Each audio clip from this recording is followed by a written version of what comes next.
जय श्री माँ कलरियर। आप सभी को कृष्ण जन्माष्टमी की बहुत बहुत शुभ चेतना। हर मानव के जीवन में आंतरिक आत्मिक चैतन्य तत्व में, जीवन तत्व में कृष्ण के अर्थ का जन्म हो जाना ही कृष्ण जन्माष्टमी होती है। क्या होता है कृष्ण का अर्थ, अब ये जानेंगे और समझेंगे। देखिए,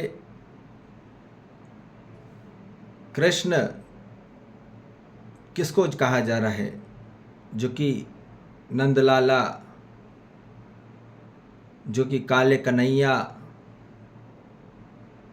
ठीक है, किसको काला कहा जा रहा है? जो कि दिखता नहीं है पर होता है। हर तत्व में जो समाहित है, हर तत्व में सर्वव्यापी,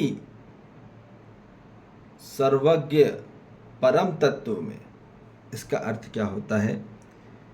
जो सूक्ष्म से अति सूक्ष्म और महासूक्ष्म तत्वों में जो भी ऊर्जा उपलब्ध है, उस ऊर्जा में जो उपलब्ध होती है शक्तियां और बल, उसको कहा जा रहा है। ठीक, तो उस ऊर्जा के भीतर जो शक्ति और बल है, उसमें जो कि पूरे ब्रह्मांड में जो समाहित है, जो पूरी सृष्टि में समाहित है, उसको सर्वव्यापी कहा जा रहा है। और हर तत्व में सर्वज्ञ तत्व, ठीक है, पूरे तत्व में उपस्थित है। ठीक, एवं जो कि सूक्ष्म से महासूक्ष्म तत्व में, परम तत्व में उपलब्ध होता है, उस ऊर्जा को कहा जा रहा है। जो हमारे अंदर सेल्स के अंदर भी सेल्स, और बहुत सूक्ष्म से भी सूक्ष्म, जो माइक्रोस्कोपिक में भी नहीं आएगा, एटम्स, अणु लेवल जो बोल रहे हैं, एटम्स को नहीं देखा किसी ने आज तक, तो यहां परमाणु बोला जा रहा है। किसको बोला जा रहा है? कृष्ण किसको बोला जा रहा है? परमाणु को। अणु को भी नहीं, परम अणु को, जो कि वहां उसका दर्शन नहीं हो रहा है, वो दिखेगा नहीं आंखों से, वो समझ से ही दिख सकता है, अपनी बुद्धि से जब अपना त्रिनेत्र खुलेगा उससे ही दर्शन होते हैं। तो वो परम तत्व हर मानव जाति के जीवन में उत्पन्न होना, सर्वकाल में जो कि उपलब्ध रहता है, साम्य रूप में, समानता रूप में, ठीक है, उसको कहा जा रहा है। जो आकाश तत्व जो समाहित करके रखा है पूरे ब्रह्मांड को, और जो हमारे आसपास जो पूरा स्पेस है, उसको कहा जा रहा है कृष्ण। ठीक, और वो कृष्ण हर जगह उपलब्ध है। स्पेस ऐसे कौन सी जगह नहीं है जहाँ स्पेस नहीं है? ये देखो, ये स्पेस, ये हर जगह उपलब्ध है, हर जगह समान रूप में उपलब्ध है। ठीक है, वो कॉमन है हर जगह, वो यूनिवर्सल है, हर जगह उपस्थित है, हर जगह उपलब्ध है, हर जगह समाहित है, हर जगह भागीदार है, आनंद पूर्वक, very very smoothly they working, कार्यरत है उसी के अंदर कार्यरत होता है, प्रकृति उसी के अंदर कार्यक्रम करती है। बल के अंदर ही शक्ति होती है, ठीक है, और स्थिरता के आंतरिक में ही गति होती है। तो ये आकाश परम तत्व हर जगह समाहित है, हर जगह उपलब्ध है, उसी को कृष्ण कहा जा रहा है।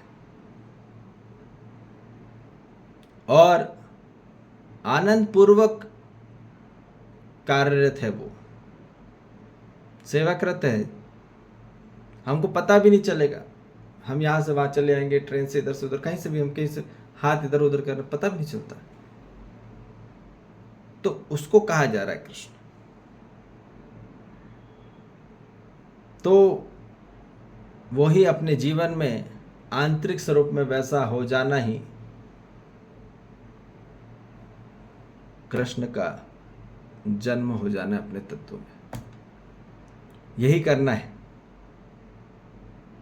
जो कि समाहित है और भागीदार है, जो कि इंटीग्रेटेड है और पार्टनरशिप में है। तो ये हमको बात संपूर्णतः समझ में आ जाए, ठीक। हर मानव जाति कृष्ण जन्माष्टमी बनाने से, बाहर सुनो, कृष्ण का जन्म है ना, फोटो दिखाने खींचने से नहीं होता, इतना ध्यान रखो। हम किसी को बाहर से कितना भी कृष्ण का बना लेंगे, वो कृष्ण नहीं बन रहा। क्या बाहर से कृष्ण बना के वो बाहर से कृष्ण नहीं बनेगा, नहीं बन पाएगा। बन जाएगा बाहर से दिखने में, वैसा कृष्ण होता भी नहीं है। रूप में नहीं होता, वो स्वरूप में होता है। ये बात हमको क्लैरिटी में बात पहले समझ में आ जाए, नहीं तो हम एक मूर्ति को ही पूज रहे हैं। कृष्ण मूर्ति में नहीं है, वो चित्र में नहीं है, वो चरित्र में है, वो है पवित्रता में, वो आंतरिक स्वरूप में, आचरण में, आंतरिक स्वरूप में स्थापित होते हैं, आत्मिक स्वरूप में और आंतरिक स्वरूप में। वही हमको जानना है, वही हमको समझना है, वही हमको जीना है और वही हमको समझाना है। यही हर मानव जाति को जानना है, इसी का जन्म हुआ है। इसलिए हमारा भी जन्म इसलिए हुआ कि अपने अंदर में कृष्ण का तत्व आ जाए अपने जीवन में। कृष्ण का तत्व आ गया तो पूरे सूत्र आ जाएंगे अपने आप। सूत्र रटने से काम नहीं चलेगा। अपने अंदर जीवन में कृष्ण का तत्व आ जाए, वही कहा जा रहा है कि कृष्ण जन्माष्टमी बन जाएगी उस दिन। अभी बनी नहीं आज तक, बना तो रहे हैं कृष्ण जन्माष्टमी। रोज ऊपर मटकी फोड़ करते हैं, है ना, वो दही खिलाते हैं, वो खिलाते हैं, मक्खन खिलाते हैं, माखन खिलाते हैं। वास्तविकता में कृष्ण हर जगह उपलब्ध है और उसको कृष्ण कहा जा रहा है, उसी को गोविंद बोला जा रहा है। समझ में आ रही बात? तो इसलिए हर जगह उपलब्ध है कृष्ण।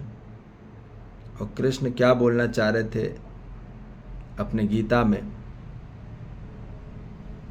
तो इसलिए हमको वो समझने का ग्रंथ है। जिसने पहले ही अपने आप को समझ लिया, आंतरिक अनुभव में समझ लिया, तो वो कृष्ण का जन्म हो ही जाता है आंतरिक में। और यही होना है हर मानव जाति, तभी आप में जीवन में आनंद आ पाएगा। क्योंकि कृष्ण का अर्थ ही होता है प्रेम। हमारे जीवन में प्रेम तत्व आ जाए, हमारे जीवन में विश्वास तत्व आ जाए, हमारे जीवन में कृतज्ञ तत्व आ जाए, हमारे जीवन में निष्ठापूर्ण हो जाए, तो फिर संपूर्णतः कृष्ण का अर्थ अपने जीवन में उपलब्ध होगा, उपस्थित होगा और व्यवस्थित होगा।